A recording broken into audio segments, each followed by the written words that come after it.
Hello everyone, hello and welcome back to our channel. आज की video में हम बात करने वाले हैं हमारे linear equation in two variables chapter की of our class 10th mathematics. तो अभी तक जैसे हमने इंट्रोडक्शन टू ट्रिग्नोमेट्री वाले चैप्टर के लिए एनसीईआरटी एग्जाम्पलर की सारी एक्सरसाइज सॉल्व की थी, one exercise in each video. Same चीज आज हम इस चैप्टर के लिए भी करने वाले हैं। आज की वीडियो में हम मेनली अपनी फर्स्ट एक्सरसाइज डिस्कस करेंगे। मैथ्स में एक सबसे इंपॉर्टेंट चीज क्या याद रखनी है, एनसीईआरटी एग्जाम्पलर की हर चैप्टर की आपकी फर्स्ट एक्सरसाइज सबसे ज्यादा इंपॉर्टेंट है आपके लिए। क्यों? क्योंकि first exercise is entirely on the MCQs and इस बार आपका पेपर धीरे धीरे ओवर द इयर्स और एप्लीकेशन स्पेसिफिक बनाने की कोशिश हो रही है बोर्ड की साइड से। तो एमसीक्यूज असर्शन रीजन पे हमें खास ध्यान देना है, ठीक है। So let's start with today's video. आज की वीडियो में हम एक्सरसाइज 3.1 सॉल्व करने वाले हैं। एक्सरसाइज सॉल्व करने से पहले दो चीजें क्या याद रखनी है, या तो इस चैप्टर से आपको एक एप्लीकेशन बेस्ड क्वेश्चन आएगा, जैसे वर्ड प्रॉब्लम जो होती है एज रिलेटेड या कोई और वर्ड प्रॉब्लम आ सकती है। अदरवाइज या तो वर्ड प्रॉब्लम आएगी या फिर आपका इन कंडीशंस के ऊपर बेस्ड क्वेश्चन जरूर आएगा। कौन सी कंडीशन की कब दो pair of linear equations consistent हैं, कब इनकंसिस्टेंट है। जैसे आपको जनरल इक्वेशन पता है ax + by + c = 0। आपको दो पेयर ऑफ लीनियर इक्वेशंस अगर गिवन है इन टू वेरिएबल्स तो आपको बताना होता था कि उन दोनों का यूनिक सॉल्यूशन है, नो सॉल्यूशन है या फिर इनफाइनाइटली मेनी सॉल्यूशंस हैं। वो दोनों जो ग्राफ बनेंगे, जो स्ट्रेट लाइंस बनेंगी, वो कैसी होंगी आपस में। तो उसके लिए क्या याद रखना है, एक बार रिवीजन कर लेते हैं। वैसे आपको याद होगा ही कि इक्वेशंस कंसिस्टेंट कब होती हैं। कंसिस्टेंसी में अब दो सिनेरियोज हो सकते हैं। अगर दोनों इक्वेशंस कंसिस्टेंट हो तो या तो उन दोनों इक्वेशंस का यूनिक सॉल्यूशन हो सकता है या फिर इनफाइनाइटली मेनी सॉल्यूशन हो सकते हैं। यूनिक मतलब आपका ग्राफ कुछ ऐसा बने कि दोनों ही आपकी जो इक्वेशन है, दोनों ही जो ग्राफ है स्ट्रेट लाइंस, वो सिर्फ एक ही पॉइंट पर इंटरसेक्ट कर रही हैं, यानी कि यूनिक सॉल्यूशन है। यूनिक सॉल्यूशन के लिए कंडीशन क्या है कि a1/a2 should not be equal to b1/b2। Similarly infinitely many solutions के लिए क्या कंडीशन है कि तीनों रेशियोज a1/a2 b1/b2 c1/c2 तीनों आपस में इक्वल हो। याद कैसे रखना है, इनफाइनाइटली मेनी सॉल्यूशंस में आपके ग्राफ कैसे होगा, मतलब दोनों ही इक्वेशंस, दोनों ही जो ग्राफ है, दोनों ही स्ट्रेट लाइंस कोइंसिडेंट होंगी, ठीक है। तो याद कैसे रखना है, अगर बहुत, क्योंकि स्टार्टिंग बहुत कंफ्यूजन होता है जब हम पहली बार पढ़ते हैं कि कंसिस्टेंसी और इनकंसिस्टेंसी की जो कंडीशन है वो कैसे याद रखनी है। तो कंसिस्टेंसी में याद रखो, या तो कोई भी रेशो आपस में इक्वल नहीं होगी, मतलब अगर a1/2 b1/2 के इक्वल नहीं है तो हम c की बात करते नहीं है। तो या तो कोई भी रेशो आपस में इक्वल नहीं होगी तो यूनिक सॉल्यूशन, या तीनों रेशोज आपस में इक्वल होंगी। बीच का रास्ता नहीं है कंसिस्टेंसी के पास कोई भी। इस तरीके से शॉर्टकट में याद रखना है। इनकंसिस्टेंसी कब होगी, इनकंसिस्टेंट मतलब नो सॉल्यूशन। नो सॉल्यूशन मतलब वो दोनों स्ट्रेट लाइंस, मान लो एक लाइन ऐसे है और आपकी एक लाइन ऐसे, वो दोनों स्ट्रेट लाइंस कहीं पर भी किसी भी एक पॉइंट पे इंटरसेक्ट कर ही नहीं रही हैं, ठीक है। तो नो सॉल्यूशन में a1/a2 b1/b2 के इक्वल होगा, बट वो रेशो c1/c2 के इक्वल नहीं होगी। तो ये बीच का रास्ता होगा। तो ये क्या होगा, इनकंसिस्टेंसी। कंसिस्टेंसी के लिए कंडीशन कैसे याद रखनी है, या तो रेशो सारी इक्वल होंगी या कोई भी रेशो इक्वल नहीं होगी, ठीक है। So let us start with our exercise 3.1। Exercise 3.1 क्या कह रही है कि आपको दो पेयर ऑफ इक्वेशन बता रखे हैं, आपको बताना है कि represent two lines which are, कैसा ग्राफ बनेंगे दोनों लाइंस के। तो आप देखो यहाँ पर अब हम a1/a2 अगर निकालें, a1/a2 क्या हो जाएगा 6/2 यानी कि 3, b1/b2 क्या हो जाएगा -3/-1 यानी कि 1, यानी कि +3, माइनस से माइनस कैंसिल हो। तो हमें दिख रहा है a1/a2 is equal to b1/b2, but c1/c2 जब आप निकालोगे तो कैसा है 10/9। तो क्या c1/c2 इक्वल है इसके? नहीं। तो ये कैसा होगा, इनकंसिस्टेंट। इनकंसिस्टेंट मतलब नो सॉल्यूशन। नो सॉल्यूशन मतलब कहीं पर भी इंटरसेक्ट नहीं करेंगी दोनों की दोनों स्ट्रेट लाइंस। कहीं पर इंटरसेक्ट कब नहीं करेंगी, जब दोनों लाइंस पैरेलल हो, because parallel lines do not meet. तो इक्वेशन कैसे, मतलब दोनों ही लाइंस कैसी हो जाएंगी, पैरेलल, ठीक है। Option number D will be my answer. Next second question क्या कह रहा है, आपको फिर से दो pair of linear equation given है, सेम चीज बतानी है। a1/a2 क्या हो गया 1/-3, b1/b2 2/-6 और c1/c2 5/1। तो देखो ये कितना आया -3, ये भी कितना आया, ये कितना आया -1/3, ये भी कितना आया -1/3, बट ये कितना आया 5/1। Again a1/a2 is equal to b1/b2 but it is not equal to c1/c2। कैसी कंडीशन हो गई, the equations are inconsistent means no solution. तो आपका कौन सा हो जाएगा, ऑप्शन नंबर डी अगेन, ठीक है। नेक्स्ट क्वेश्चन क्या बोल रहा है, if a pair of linear equation is consistent then the lines will be. Consistent में हमारे पास दो कंडीशंस थी। कंसिस्टेंट या तो यूनिक सॉल्यूशन मतलब एक ही सॉल्यूशन हो, या फिर इनफाइनाइट सॉल्यूशंस हो। एक सॉल्यूशन जब थे तो वो एक पॉइंट पर इंटरसेक्ट कर रहे थे, ठीक है। इनफाइनाइटली मेनी सॉल्यूशंस में क्या कर रहे थे, कोइंसिडेंट हो रहे थे, तो दोनों ही कंडीशंस में आपकी कंसिस्टेंसी आ रही थी। तो आप क्या बोल सकते हो, या तो इंटरसेक्टिंग हो या फिर कोइंसिडेंट हो। ऑलवेज कोइंसिडेंट क्यों नहीं बोल सकते, क्योंकि अगर यूनिक सॉल्यूशन वाला केस हुआ तो कोइंसिडेंट नहीं होती। और ऑलवेज इंटरसेक्टिंग क्यों नहीं बोल सकते, क्योंकि अगर आपका कोइंसिडेंट मतलब ये वाला केस हुआ इनफाइनाइट मेनी सॉल्यूशंस वाला तो कोइंसिडेंट होनी है। यहाँ पर सिर्फ कंसिस्टेंट बोला है, अगर नो सॉल्यूशन या यूनिक सॉल्यूशन बोला होता तो उनके स्पेसिफिक आंसर ही चूज करते। तो कौन सा ऑप्शन सही होगा, option number C. Next fourth question क्या बोल रहा है, pair of equations y equal to 0 and y equal to -7। अब देखो y इक्वल टू 0 कौन सा लाइन होगी, जो आपका x एक्सिस है वो y इक्वल टू 0 शो करता है, सिर्फ x की वैल्यू बढ़ रही है, y की वैल्यू 0 है। y equal to -7 means y की वैल्यू इधर बना लेते हैं, y की वैल्यू कितनी है, -7। कैसी दिख रही है दोनों लाइंस, ये दोनों लाइंस एक दूसरे के पैरेलल है, तो क्या इनका कोई सॉल्यूशन होगा, नहीं, तो no solution. Option number D will be my answer. Next question में क्या बोला है, pair of equations x is equal to a, y is equal to b graphically represents lines which are. अब देखो x is equal to a है, positive ले लेते हैं a या b दोनों को, मतलब कोई कैसा भी ले सकते हो, आंसर हो सके सेम ही आएगा। x is equal to a का मतलब क्या है, मान लो अगर ये आपका कार्टेशियन मतलब फर्स्ट क्वाड्रेंट है, x is equal to a मतलब ये लाइन हो गई जहां पर x की वैल्यू a है और ये लाइन हो गई जहां पे y की वैल्यू b है। ये दोनों लाइंस कहां पे इंटरसेक्ट करेंगी, किस पॉइंट पे, ये पॉइंट क्या होगा, a, b। तो यानी कि हम क्या कह सकते हैं, पैरेलल नहीं है, कोइंसिडेंट नहीं है, कैसी है, परपेंडिकुलर एक दूसरे के, कहां पे इंटरसेक्ट करेंगी, हमेशा a, b पे, यानी कि option number D will be my answer.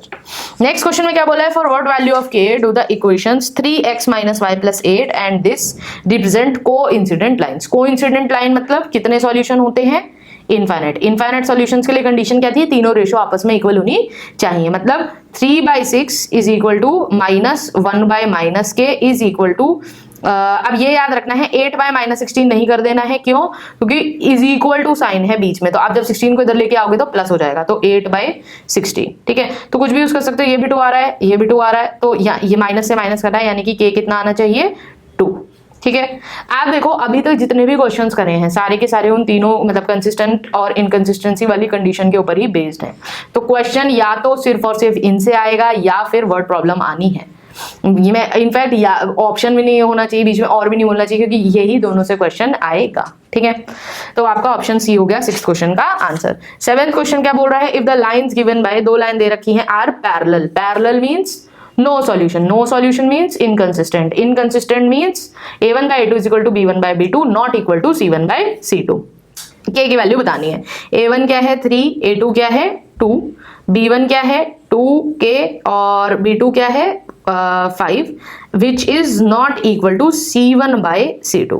Parallel lines थी, पैरेलल मींस नो सॉल्यूशन, तो आपका नॉट इक्वल टू 2 होना चाहिए, तो 3/2 ऑलमोस्ट का था 1.5, तो नॉट इक्वल टू 2 है, दिख रहा है। तो आप क्या करो, ये वाली चीज यूज कर लो, तो क्रॉस मल्टीप्लाई करो, 3 5 15/4 आ गई k की value. Option number C will be my answer. Next question क्या बोल रहा है, value of c for which pair of equations will have infinitely many solutions. Infinite solution means coincident lines, coincident line means तीनों ratios आपस में equal होंगी। a1/a2 is equal to b1/b2 is equal to c1/c2, ठीक है।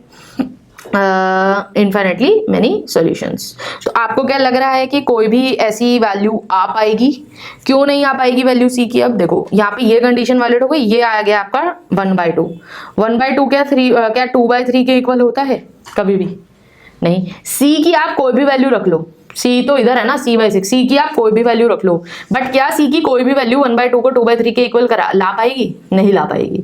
इसका मतलब इन दोनों equations के किसी भी वैल्यू ऑफ सी के लिए कभी भी इनफाइनाइटली मेनी सॉल्यूशंस हो ही नहीं सकते, कोई भी वैल्यू रख लो, क्योंकि b1/b2 ही c1/c2 के इक्वल नहीं है। तो आंसर क्या हो जाएगा, नो वैल्यू। तो इस क्वेश्चन को स्टार मार्क कर लेना है, ऐसे क्वेश्चन से सावधान रहना है। सिर्फ ये पहले a1/a2 इक्वल टू b1/b2 वाली वैल्यू रख के इक्वेट करके आंसर निकालने देना है, ठीक है। चेक भी करना है आगे पीछे। तो आगे चलते हैं, इसको आप और कैसे देख सकते हो, देखो चेक करने का और क्या तरीका है। जैसे तीनों रेशियोज इक्वल है तो a1/a2 is equal to b1/b2 है, यहां से अगर आप c निकालोगे तो यहां से आएगा 3। Similarly a1/a2 should be equal to c1/c2, यहां से हम निकालोगे तो c कितना आ रहा है 4। सी की दो अलग अलग वैल्यू आनी है, रख तो एक ही सकते हो, दो अलग अलग वैल्यू आनी, यानी कि इन दोनों में से किसी भी एक वैल्यू पे। अब देखो सी इज इक्वल टू 3 आपका एक सबसे पहला ही ऑप्शन है ताकि आंसर गलत हो जाए, ठीक है, तो इसलिए ध्यान से काम करना है। क्वेश्चन नंबर 9 क्या बोल रहा है? क्वेश्चन नंबर 9 कह रहा है आपके पास एक pair of linear equation given है, सेकंड इक्वेशन बतानी है। किस किस सिनेरियो में? Dependent linear equation. Dependent means infinitely many solutions, मतलब कोइंसिडेंट लाइन। इसका मतलब a1/a2 should be equal to b1/b2 should be equal to c1/c2, ठीक है, मतलब आपकी तीनों रेशियोज आपस में इक्वल होनी चाहिए। लेट अस सपोज इन तीनों को मैंने इक्वेट कर दिया 1/k से। उसका फायदा क्या होगा? देखो a1 आपको पता है -5/a2 is equal to 7/b2 is equal to c1 की वैल्यू 2 मत रख देना। क्यों? c1 कब होता है? जब ax plus by plus c is equal to 0 लिखते हैं।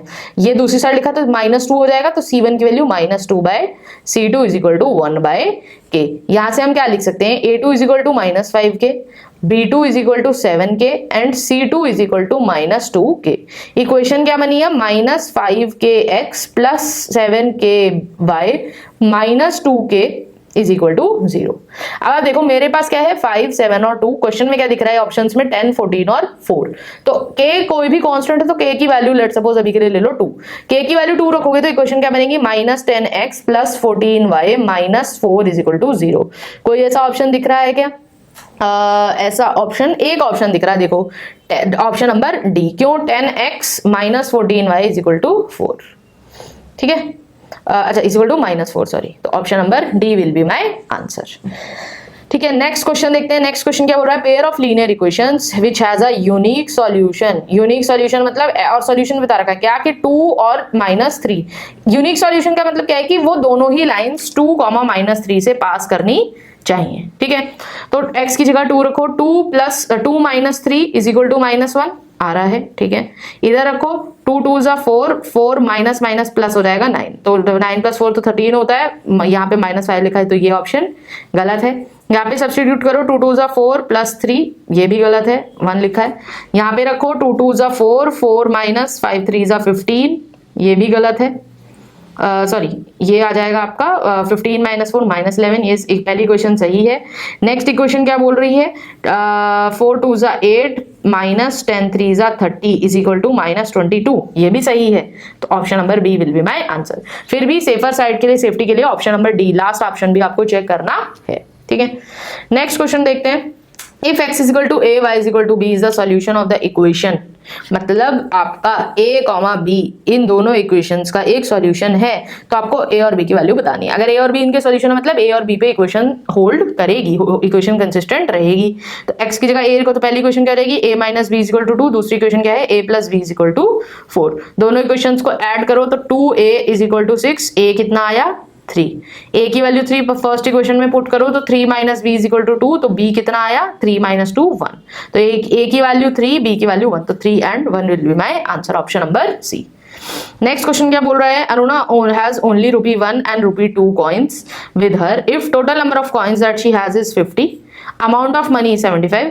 आपको बताना है कि कितने 1 रुपए के और कितने 2 रुपए के कॉइन थे। तो हम मान लेते हैं, लेट अस सपोज 1 रुपए के x नंबर ऑफ कॉइन्स थे, 2 रुपए के y नंबर ऑफ कॉइन्स थे, ठीक है। टोटल नंबर ऑफ कॉइन्स कितने बोले हैं? 50, मतलब x + y की वैल्यू कितनी हो जाएगी? 50। यही वो वर्ड प्रॉब्लम है जिनकी बात मैंने आपको स्टार्टिंग में बताई थी। और टोटल अमाउंट ऑफ मनी मतलब x कितने के कॉइन्स हैं? 1 रुपए के x है, मतलब x × 1 प्लस y कितने कॉइन्स हैं? 2 रुपए के, तो y × 2 इज इक्वल टू 75। दो इक्वेशन है, 2 वेरिएबल है, सॉल्व करना है।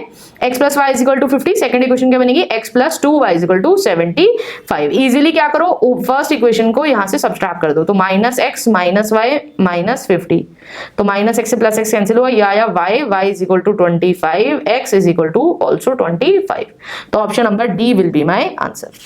नेक्स्ट 13th क्वेश्चन में क्या बोला है? लास्ट क्वेश्चन इस एक्सरसाइज का क्या बोल रहा है? ये क्वेश्चन, ये दोनों वर्ड प्रॉब्लम्स को इंपॉर्टेंट मार्क कर लेना, ऐसा एक क्वेश्चन जरूर आएगा बोर्ड के एग्जाम में। बोल क्या रहा है? Father's age is 6 times his son's age. 4 years hence the age of the father will be 4 times his son's age। अगर ये ना समझ में आए 4 year hence, तो अगर आप आगे का क्वेश्चन भी पढ़ोगे कि हो जाएगी, will be मतलब फ्यूचर की बात कर रहे हैं। इन केस आपको 4 year hence समझ के नहीं समझ में आ रहा है कि आगे की बात कर रहे हैं, मतलब फ्यूचर की बात कर रहे हैं या पास्ट की, कभी कभी हो जाता है थोड़ा सा प्रॉब्लम। तो क्या बोल रहे हैं, the present age in years of the son and the father are, ये हमें निकालना है। तो हम बोल लेते हैं लेट अस सपोज फादर की जो प्रेजेंट एज है, फादर की प्रेजेंट एज ले लेते हैं x, सन की प्रेजेंट एज ले लेते हैं y। ठीक है, तो हमें क्या बोला है, फादर्स एज इज मतलब अभी फादर की एज 6 टाइम्स है इस उसकी सन की एज के, मतलब father's age is 6 times his son's age. दूसरे क्वेश्चन का आंसर मिलेगी 4 years hence the age of the father will be 4 times his son's age। मतलब 4 year hence मीन्स आज से 4 साल बाद, आज से 4 साल बाद फादर की एज x+4 हो जाएगी और आज से 4 साल बाद सन की एज y+4 हो जाएगी। तो 4 साल बाद age of father will be 4 times his son age, मतलब 4 साल बाद ये जो फादर की एज कितनी हो जाएगी, 4 times of his son's age. एक दो ही क्वेश्चन है, सॉल्व कर सकते हो। x = 6y है, डायरेक्टली सब्स्टिट्यूट कर दो, 6y+4 = 4y+16, 6 - 4 = 2y = 12, y = कितना आ गया 6।